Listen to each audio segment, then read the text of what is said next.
Here we are again, and this is our 9th session.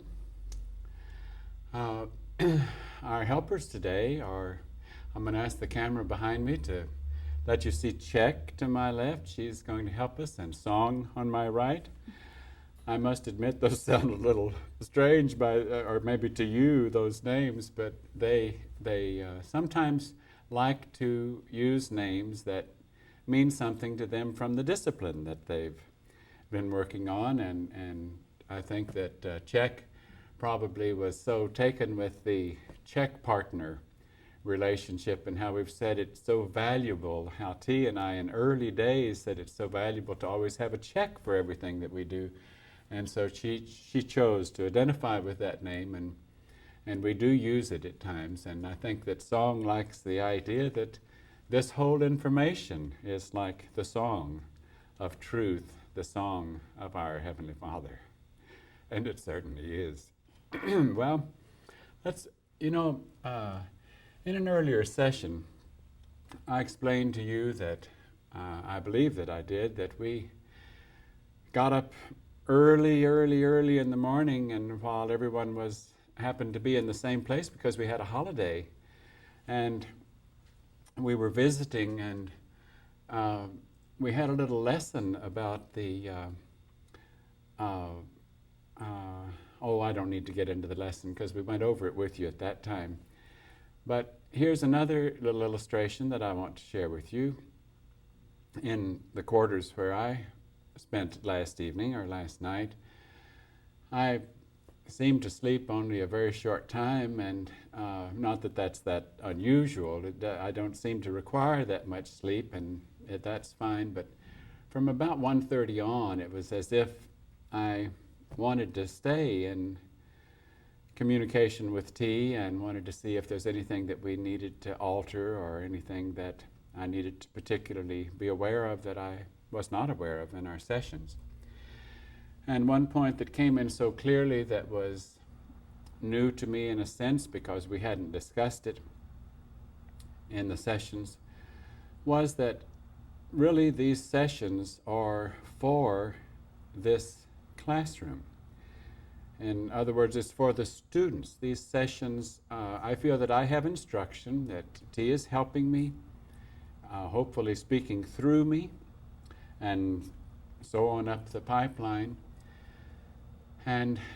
But that it's almost as if I have instructions to make these tapes for these sessions for the purposes that the students will have use of if this task continues. And so it puts the focus in a little different point because it's up to them. They don't have clear-cut instructions on what to do with these tapes or these sessions.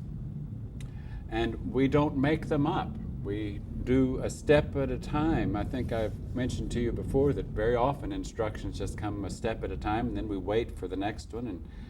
But we do whatever we have received. And we did receive instructions to try this method of operation here to see if it would work for the teacher to make tapes with the students, trying to help with the picture and asking some questions. And it seemed that my older member was coming in to those sessions and helping us with information, and it was working. We seemed to be being used as instruments for their information, and as soon as it seemed to flow as well as it did, even though we know that could change at any time, then we've just been going on with it. It's been hard to stop. We've almost wanted to not miss a day without doing a session or two, as long as we felt like we were still getting information to go further. But I want to make the point a little bit more clearly that these sessions and these tapes are, in a sense, teaching tools for the students. To get that idea a little more clearly in our heads, in other words, my relationship, we'll speak of this in a sense, it's symbolic, in a sense, it isn't, but my relationship with you, if this task proceeds, might end up being more as grandfather to grandson, and they might more serve in the capacity since they are older than you. I don't know if that has clarified in your mind, but if it might have, if other things that we have said have added up at this time. If they have completed sufficient overcoming of their own in this task, and they received instruction to put the information out, even though the way that instruction came was to do it in this method, then they are, in a real sense, going to serve in the teacher role with you, or in a sense, in the midwifing or the father relationship, if you don't use that in a spiritual term. But in other words, if they have completed enough overcoming that they could move right now into our Father's kingdom, and even move into a physical vehicle of our Father's kingdom, out and no longer occupying the vehicle they're in, whether this one or the one that they're in is changed over into that one or another one. In other words, they don't need to come back to the human kingdom unless sent. That's the instruction we have received, that's the case. So here's another one of those days where you're put to the test by things that we say, because this could be hard to make a mental adjustment to. Each time we arrive at a threshold of a major move forward, it always tests us. And it usually tests us, I'm not sure I can buy that. But if you examine things and the next thing you know, you say, well, it makes sense. It certainly, I'll just have to see. I'll just have to play it a step at a time, and that's the way you should, just simply a step at a time. And checking, just as we check, and you check with your Heavenly Father, you check with your connection and see if we have the same one. If we don't have the same connection, then that's a clear indication that it's time for you to cease in this process of letting us serve as the instruments to help you get this picture and get this information that we have instruction to share with you. Well, we're going to proceed with our questions, and I'm going to ask Czech first. What's first on her list of questions? Well, I just wanted to see if you felt like if we wanted to say more about the terms God, Lord, and older member. Yes, I feel that we should. That's a very misunderstood issue. Humans have a lot of misunderstandings about the term God, so much so that some, without really stopping and thinking about the implications of it, they think, well, there's only one God, and everything in the heavens is God, so there must be only one creature there, and yet they also think that people, when they die, go there, so how can there only be, it gets kind of confusing. And the term God, that the English term God, unfortunately in the translation from the manuscripts of the Bible, there were different terms used, and the English translators kind of lumped them all into one and used God, no matter which Hebrew name was used, that really meant a member of the kingdom of heaven that was assigned a particular relating task to the humans.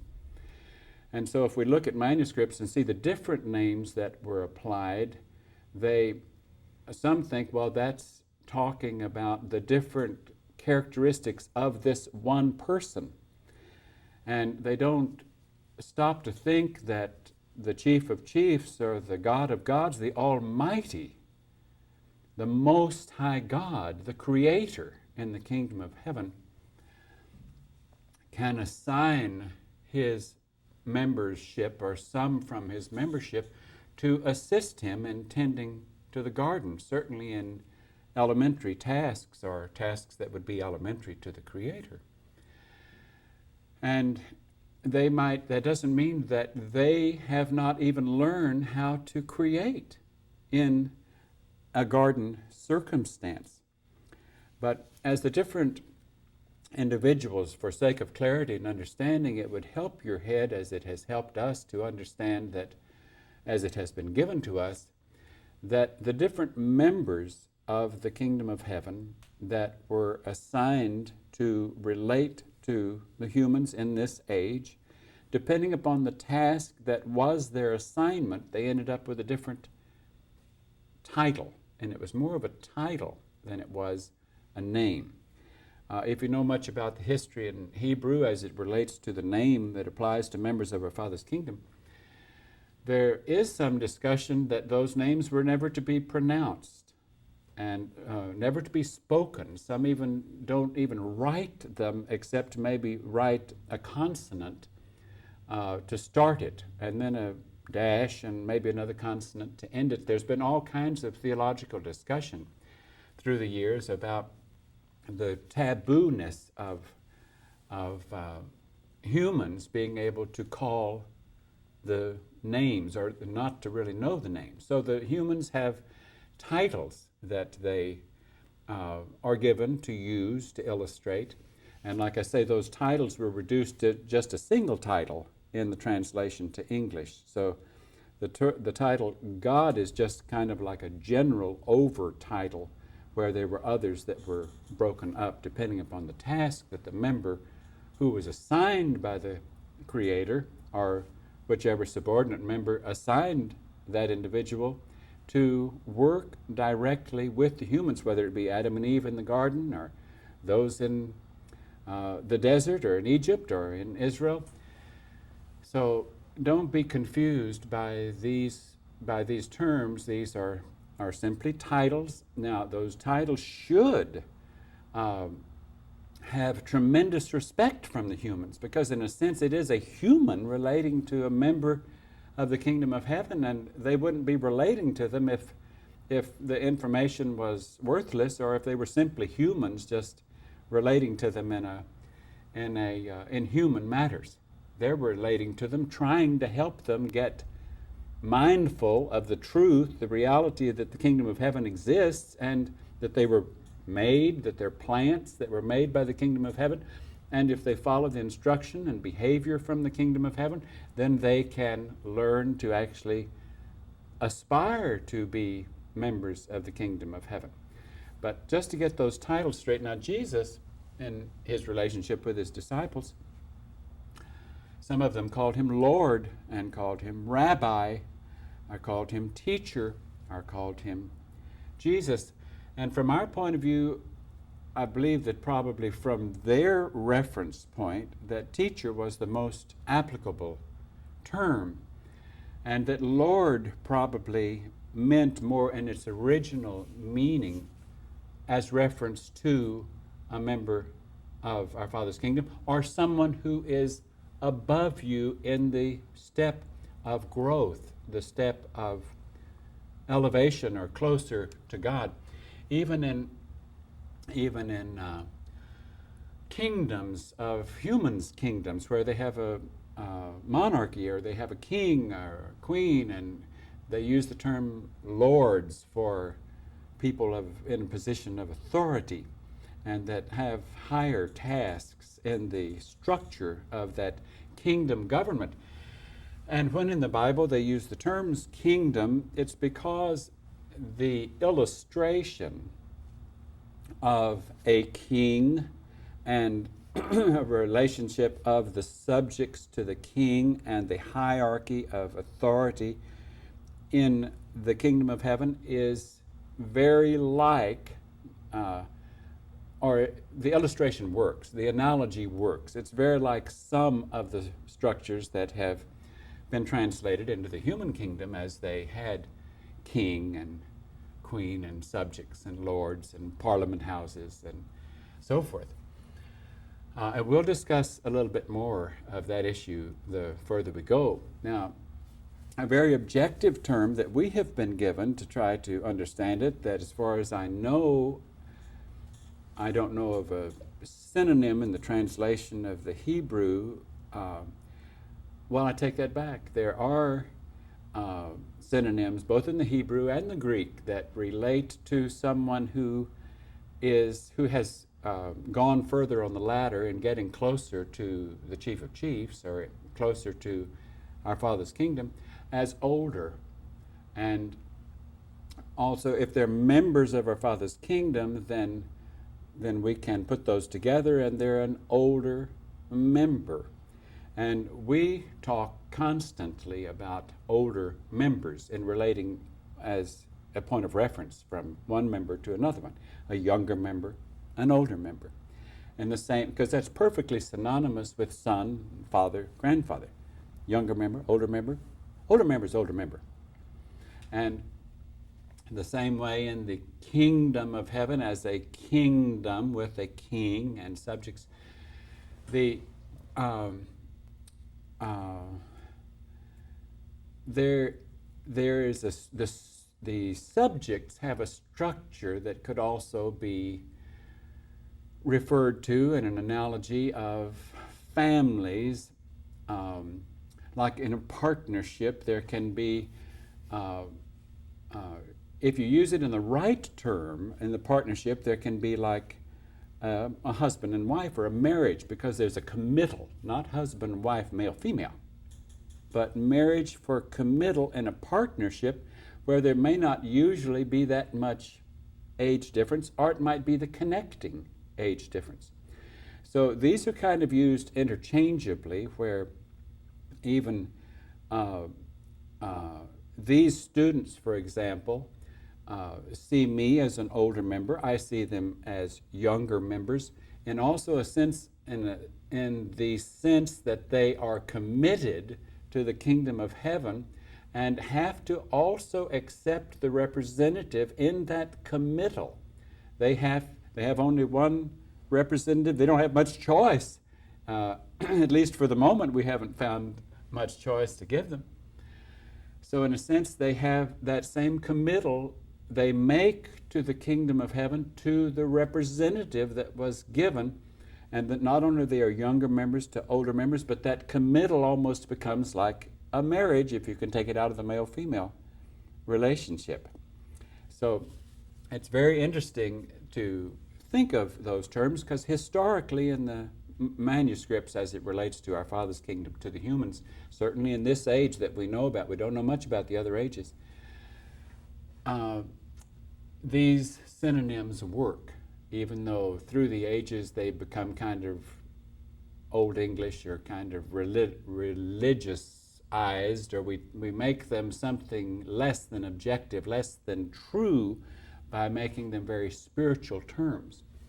And that's the reason that our instruction has been that teacher is certainly a good and appropriate term. Older member is certainly a good objective term. We can use that better. We get uncomfortable when they use the term father. Certainly if in speaking to me, even though I'm serving in that capacity, but they don't use that term in relating to me, because it gives me the jitters, because it kind of brings in the religiosity of that possible terminology, even though ever since we've begun these sessions, we're talking to you about our Heavenly Father. And even though I realize that T is my older member, in a sense synonymous with a father to me, since it's older member, and in a realistic sense, these are my children, because I have been, remember how you get birth into the kingdom of heaven? Babies come from adults from the, so if these are babies that have come from the human kingdom, entering the kingdom of heaven, and I am assigned a role of midwifing, then these are my children, I am their father. But I still get uncomfortable with it, and we don't use the term relating to me as Father, certainly not Lord, certainly not God, certainly not Heavenly Father. We reserve that kind of terminology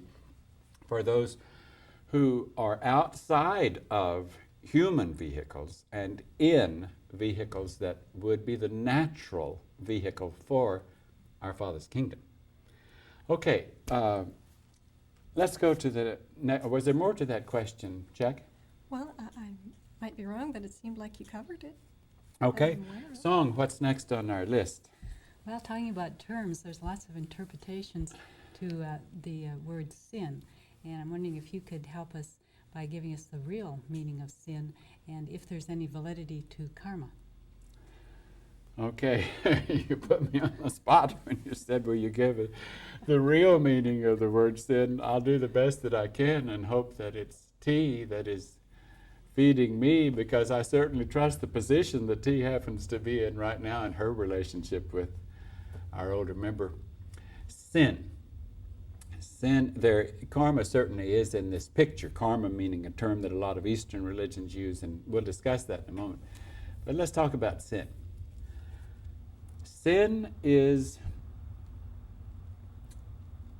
anything, any behavior, any act meaning a thought, any conduct, anything that I do that puts space between me and God, or between me and the kingdom of heaven, between me and the representative, between me and goodness.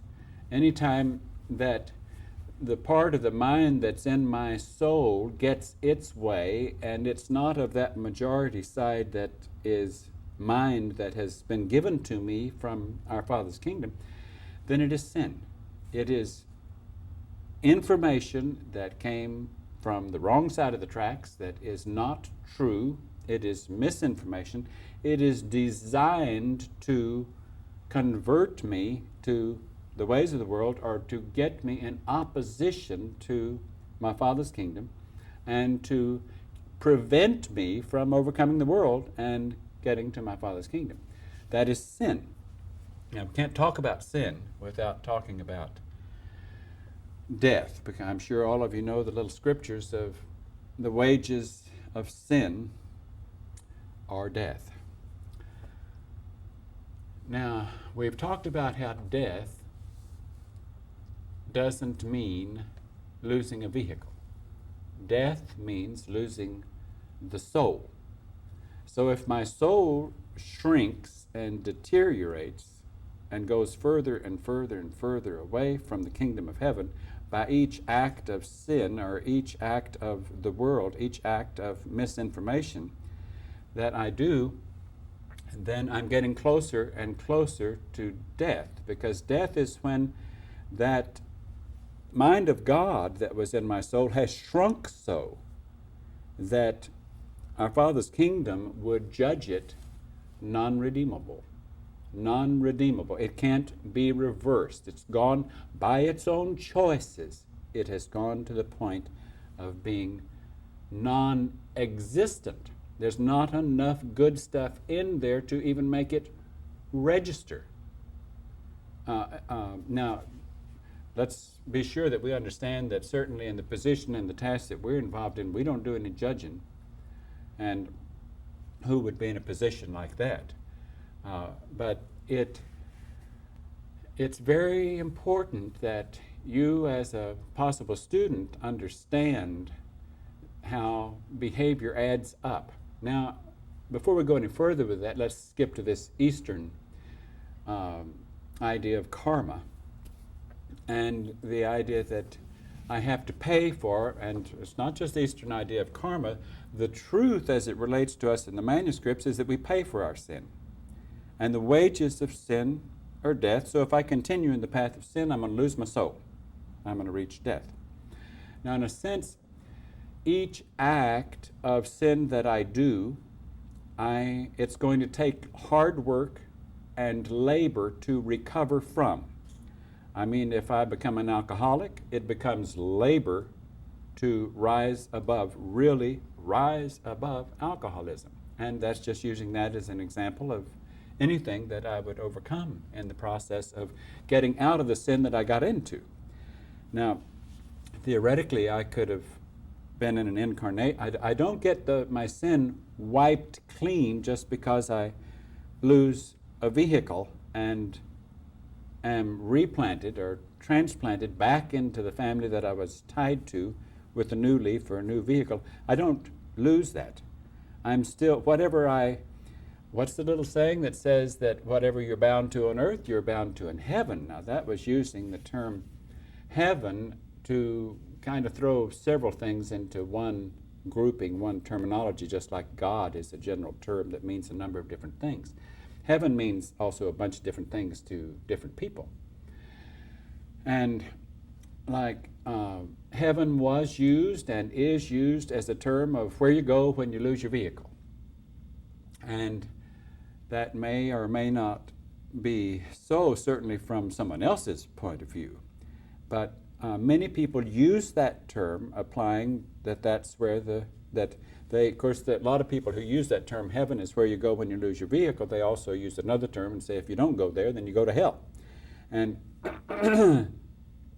hell, of course, means also different things to different understandings, depending upon how much misinformation you have, or how much knowledge you have, or how closer your information is to the truth, how you've grown on the ladder of getting closer to our Father's kingdom, because that's where that truth comes in a little bit at a time. Okay, heaven and hell, and what happens in between. Song, give me that again, because my picture I got off the track, and I want to get right back on the particular of where we were. Was that yours, or was that? Yes. Okay. I asked, what about sin, and does it karma have Okay, any validity? let's get back to the karma idea. Thank you.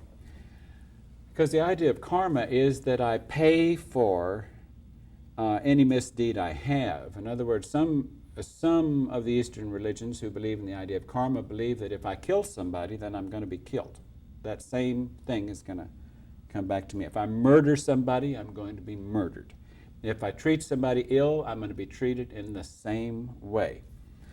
And that's a very close translation. Don't forget, a counterfeit is always very close to the truth. Karma is a counterfeit.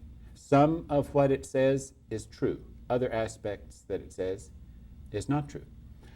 In our Father's kingdom, where it becomes untrue is that in our Father's kingdom, our Father can send a representative to accelerate your possibilities of getting closer to the kingdom of heaven.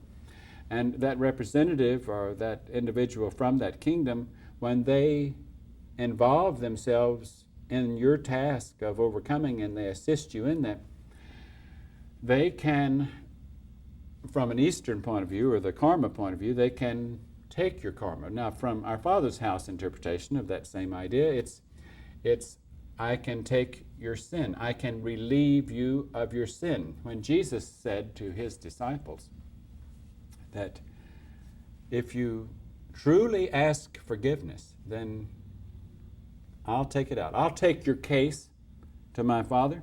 I'll represent you to my Father. I'll see what my Father says. And if my Father says it's okay, you were truly sorry that you did it, and you want a fresh start, and you want to start over again, then who am I to say? Because I'll certainly give you that chance to start over again. And in a sense, then you would not pay for the sin that you did if you have someone who can take that from you. Now, it has to be a representative of our Father's kingdom, as Jesus was, who can take that from you and take it on themselves.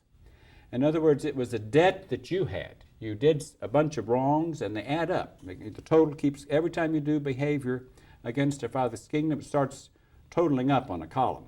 And the column can get pretty big. It can get pretty terrible. And if you had to pay them off, I don't know how many ages it would take for you to get them all paid off. But this is also where time shortened comes in, and where, as our Father's kingdom relates to some who are overcoming the world, that debt gets relieved, or it gets dismissed. But not altogether, according to the rules that existed in a number of stages of this particular earth age. Now, what I mean, it didn't get relieved altogether. And here's where Christians traditionally, theologically, interpret that Jesus paid it all for you. And by his blood were ye redeemed.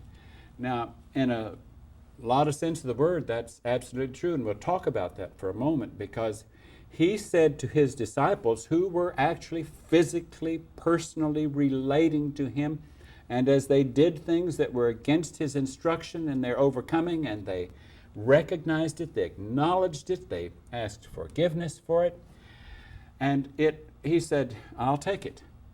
And he took it. Now, he then, by taking that debt, he's got a bunch of notes he's holding here. They were your notes, and now they're his notes. And for a long time, and I'm not saying it still isn't the case, we don't know, we'll talk about this in a second, but for a long time in our Father's kingdom, the process was, or decision from the Parliament in the kingdom, we'll say, or from the Supreme Court in our Father's kingdom, said that those notes have to be paid. Somebody's got to pay those notes of sin. So if I've committed a bunch of sin and somebody takes my note and relieves me of it and washes me clean and gives me a fresh start, then that somebody who took those notes has to pay for that. And if my total sin certainly amounted to, had I not had someone to dump it on, I would have died. I would have lost my soul. And that was the case. Had those souls that Jesus was dealing with, had they not known him, now they got some help in being directed to him, but then it also required work of them to pursue him, to believe him, to fight off the influences and the doubt that the world gave them. It would have been a lot easier for them to say, "Well, it's getting too hot around here. People are hunting for him, and they're going to be hunting for me soon. I think I'm going to go back and play it safe." And I mean, it would have been real easy for them to stop in their process, because they could have easily said, "Well, I just can't believe that he's who he really says he is. We don't have any evidence of this." I mean, that happened. He lost them. He lost many who were in line for entering our Father's kingdom as sheep of his fold, or as students of him as a teacher. Now, if we'll go back to where we were, if death is the wages of sin, and these who came to him, they brought their tally to him, he took their pink slips or their notes of indebtedness, and then he had to pay for it in death. Now, and he did. You heard me in an earlier tape saying, and I hope that you paid close attention, because when I said that whether or not he died on the cross, literally diagnosed by a doctor, had there been an advanced doctor present, and rose from the dead, to base your belief on knowledge from our Father's kingdom on that one act, and say that if it wasn't so, then it's all a farce. And we said, we said that's ridiculous. We also said that it didn't matter to us whether that act was staged symbolically or whether it was real. And it didn't. But here's another possibility, that the act could have been very real had the law still been on the books in the Supreme Court as it was handed down, that those debts had to be paid.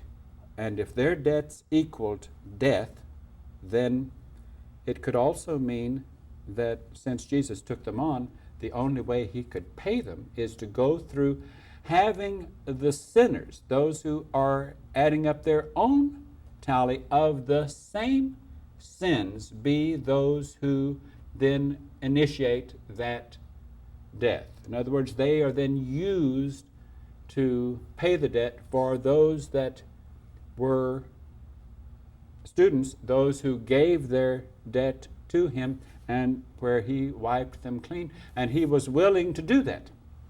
Now, our Father's kingdom is alive and well, and Parliament is still in session. It has not ended. It still makes decisions, and it still relates to the Chief of Chiefs. The kingdom exists. The king is still on his throne. The whole thing works. As to whether or not that same parallel would have to be drawn today if a representative took those sins or those notes of owed debt of sin, whether they would tally death, we don't know. Or whether the law has come down in specific cases, because it's always a specific case.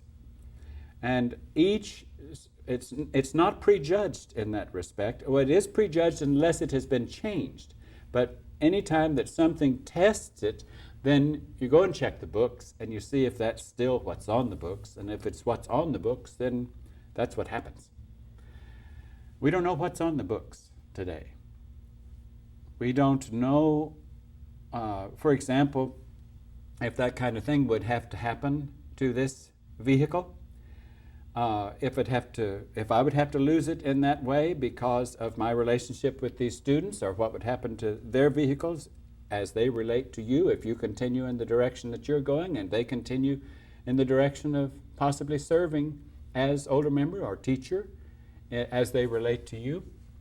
This requires that you travel fast, doesn't it? We don't know what's on the books, and we don't guess it.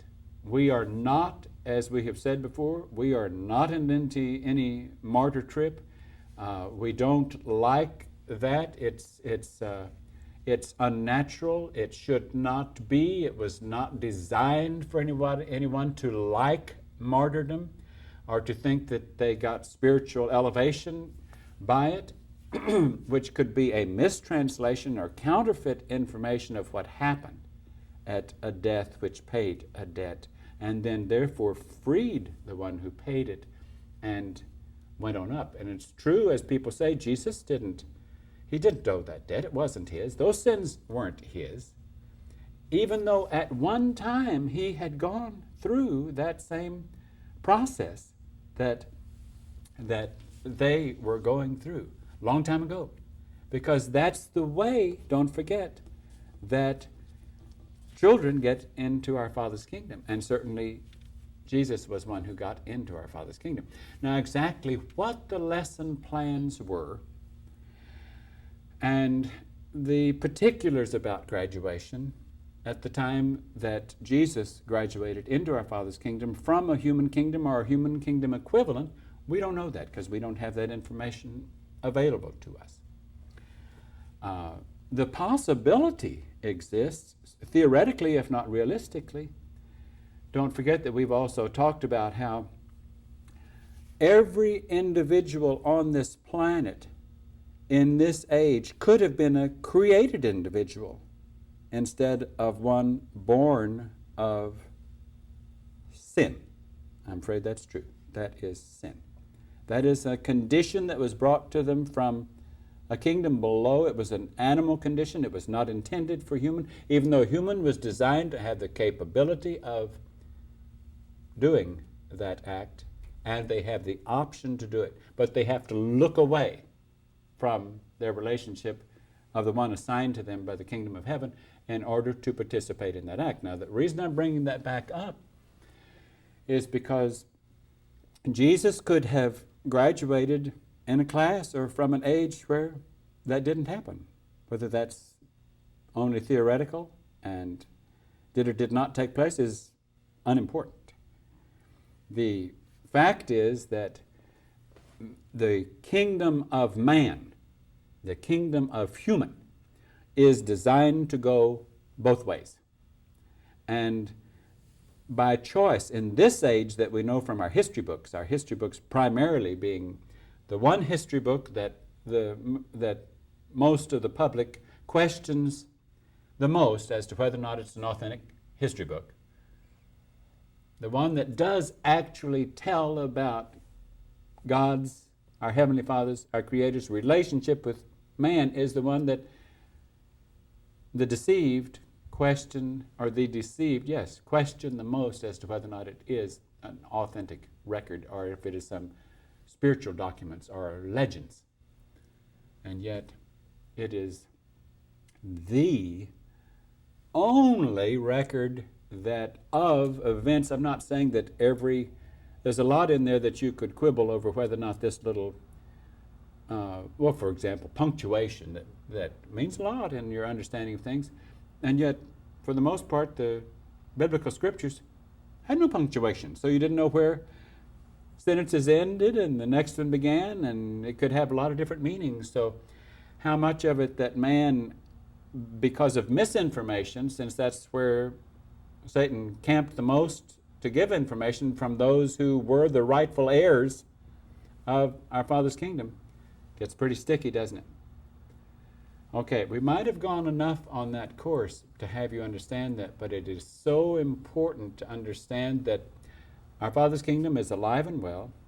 There is still a group, or there are still individuals that serve in the capacity of court, making decisions about what to do about this case.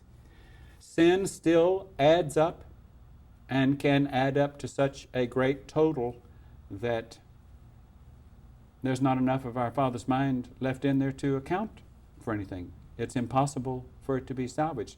And therefore, even at that point, then it becomes a positive because it is recycled. No child of God is lost. And make no doubt about that. But it's our Father's kingdom has the right to do that, to recycle what has become so poor. I mean, that's what's going to happen. Now, I don't want to sound like the prophet, but here at the end of the age, this is what becomes such an important issue, is because things get very critical at the end of the age. And I know I'm going to throw my teleprompters here off by skipping to that for a moment, but you know, humans could say, well, this all sounds good and well, but I don't see any evidence. And I could go to the history books and I can't see that this is really. No, because there are no manuscripts of what happened specifically at the end of the last age. Therefore, great swarms of members of our Father's kingdom, plus from the counterfeit kingdom, could come in at the end of the age and take their part of the harvest of whatever was, in a sense, matched with them because of what the soul had become at that point. And Lucy's kingdom wants souls. He wants them more than our Father's kingdom. That's kind of hard to understand. Because Lucy's kingdom needs them. I mean, he needs them desperately as he works against our Father's kingdom. Our Father's kingdom wants them because they are his creation, that he wants to be able to have them receive the inheritance of sonship in his kingdom. But believe it or not, our Father's kingdom does not need those souls. Our Father's kingdom can get along fine without them. He's not out recruiting them because he needs them for an army to work against Satan. Nope. Different altogether. Our Father's kingdom does not need them. Our Father's kingdom is all sufficient. All for our sake. All involved in being a benefactor. All involved in trying to help those with potential receive their potential. Not concerned with building an army. I mean, it's certainly true that our Father is so pleased and excited, and nothing could make him happier than to have graduates into his kingdom, new children, new grandchildren, new great-great-great-great-great-great-grandchildren, if you talk in a relationship to the Creator. And it's important that we understand that. Check what's next on our list. Well, would you like to talk about the domesticated animal's relationship to human, and is that a usable parallel? Well, I'm glad you brought that up, because I think that we should discuss that, and this is going to test some others, because we'll have to use terminology that you might have been taught by certain traditional backgrounds to be turned off about. And we have discussed this slightly, and this, I'm afraid we can't discuss this without also discussing the appropriate usage of terms like creation and evolution. And I'm not talking in terms of Darwinianism. But just because Darwin existed doesn't mean that things don't evolve, and we are prohibited from using the term evolving, or thereby using it as evolution. Our Father's kingdom has designed a lot of things within the framework of his creation that evolves. And yet, where he does not want things to evolve, he takes out a link in the chain so that it can't evolve beyond that. I mean, there'll be a missing link so that there's no evolvement beyond that. Or he might permit certain things to evolve and others not to evolve, or vehicles not to evolve, but some souls to evolve. So so in that usage, again I say not in the typical Darwin usage.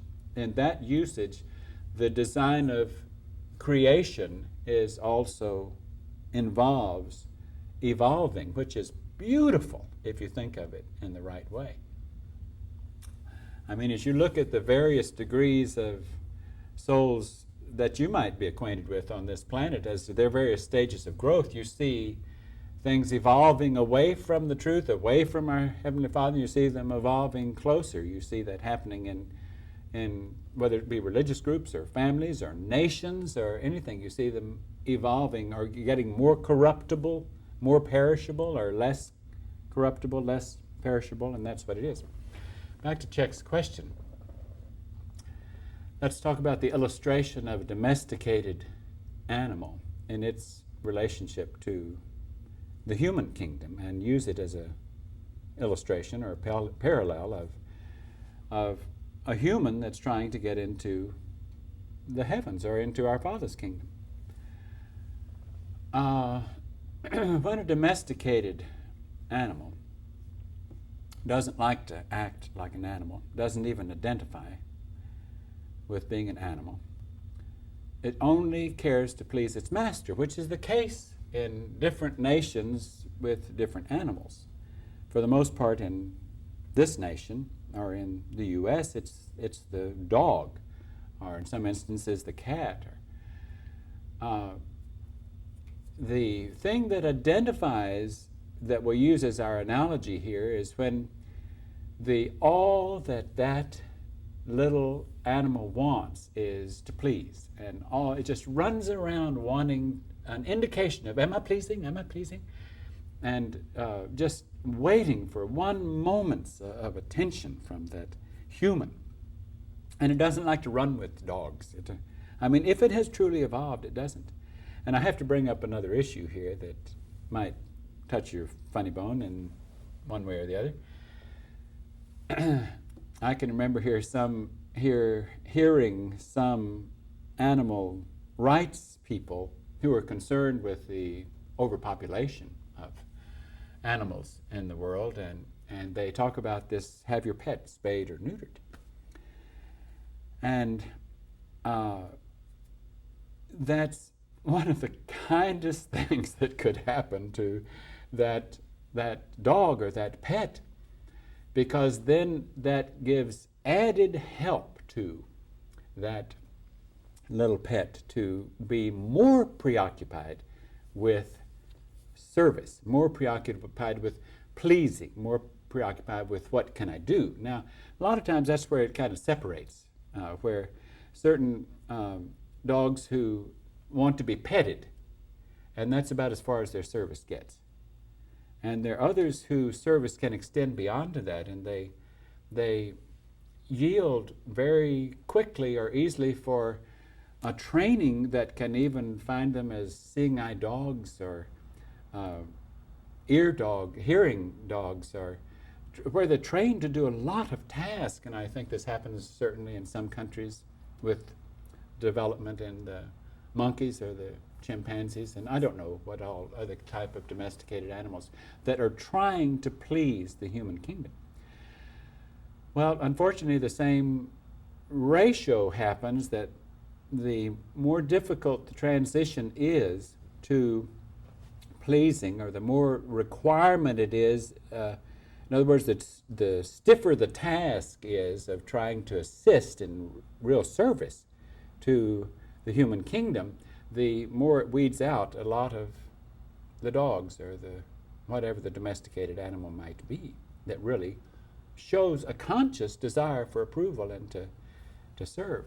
It's the same way as a human is trying to overcome his humanness and not associate with humans, and wants only to be a member of our Father's kingdom, and would even crave to be spayed and neutered, and we're not certainly permitted to do that kind of thing because of the position of jeopardy that it would put us in. Remembering that in generations past, that even some of those Essene communities that we talked about, and they did do neutering of their sexuality in order to get closer to their Heavenly Father. And Jesus certainly knew of that when he gave the little illustration of some become eunuchs because, for the sake of the kingdom of heaven, some become eunuchs because others have made them eunuchs, some make themselves eunuchs in order to serve the kingdom of heaven. So if you read that carefully within its context, you see how that exists. There's a very strong parallel. Now, at this point, we have to switch into another gear as we talk about this domesticated relationship of the animal to the human, or the human to our Father's kingdom. And we have to talk more in terms of soul than a vehicle. Because if you just understand that the most likely scenario, or the most likely, I'm not saying this is true, and we don't teach it as truth. We have examined it because it was given to us to examine, and it seems likely, and we certainly wouldn't be disturbed if that's the way it happens. But that the soul of a domesticated animal that wanted only to please and was willing to go to X step, that at some point they received their reward and got to move in as beginners in the human kingdom. And we don't know what all the rules were as to who got to move into the human kingdom and who got to move, what souls got to move into the human kingdom. At that point, then really this thing that we call soul and identify as a package for mind that comes from two sources, even the rightful application of the word soul comes into existence at the first time. Needless to say, the dog wasn't able to talk to his neighbor dog about his soul. That wasn't in his vocabulary. Only upon reaching into the human kingdom does even that word processor become a part of his potential and to his brain and his understanding. So in that sense of the word, then soul began in the human kingdom. Though there was still something that could have certainly come from that devoted creature, that life force that wanted to move up, that wanted not to be like the other creatures in its kingdom, but wanted to associate with that kingdom. And it helps you get this picture if you can accept that illustration. Whether the illustration is that accurate or not is relatively unimportant, though it seems likely that it might be. Okay, I was going to go to a later question, but I think for the moment, we'll stick to our pattern here. Was that Czech's question? Okay, Song, what's next on your list? I wondered if you wanted to go back to the topic we were discussing at the end of the last tape on possessions and indebtedness and charge cards, and perhaps not leaving a mess behind. Well, we have to, because we just barely got started on that, and that's such an important issue. I'm trying to recall, since we have made session 6 and 7, wasn't it, or 7 and 8? 7 and 8? Mm-hmm. We've made 7 and 8 twice, and it's hard to be clear as to how much was made. And, I've got to stop here and remind you that that makes it hard for me. Okay, we've talked about how lessons are hard for us. And the reason they're hard for us is because it drives it home. And the lesson that I learned that caused us to have to do that has side issues like the one I'm speaking of now. It makes it hard for me to remember. And being hard for me to remember helps me not forget that lesson if I apply it in that way. Okay, to go back to the topic. And it'll be funny if just about the time we get back to the topic we see the little card. Haven't seen it yet. Okay, here we go. And if you know your religious manuscripts, if you know the Judeo-Christian literature, you know that a number of times in that material it speaks of the value of man's relationship to possessions and money and indebtedness.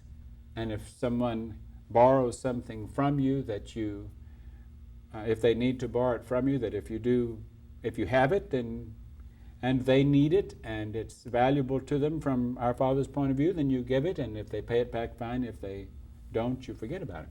Needless to say, that's not the way it is in this world. And that's not really nearly as important an issue as the issue that has gotten so totally out of sync with our Father's kingdom, and that is indebtedness. The human world out there today, everyone owes for everything, and that is totally contrary to our Father's kingdom. According to our Father's kingdom, you should not have use of anything that did not come your way rightfully. It is improper to go out and borrow money, then get something and put it into use, and then you owe for it, and frequently, by the time you've paid for it, it's worthless. So then what do? You borrow more money and buy insurance policies to cover what it was that you didn't have use of, so that you would have a guarantee that you might be able to have use of something you had no right to have use for. Well, I'm going to try to go as quickly as I can with this issue.